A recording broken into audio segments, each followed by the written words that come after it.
My name is Paul Heredia, and I teach marketing, business math, business leadership, human resources, and essentials in the workplace. One of the biggest things that I have them do is, number one, always tell them to do their research.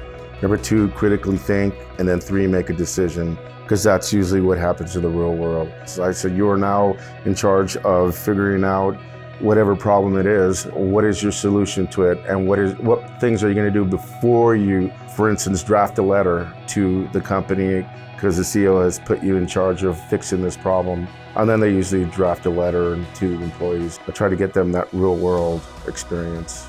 I would say if they like challenges, they like dealing with people, they like being out in the open and trying to ensure that the business is successful or the organization is successful, and they have that motivation, and you're in the right place.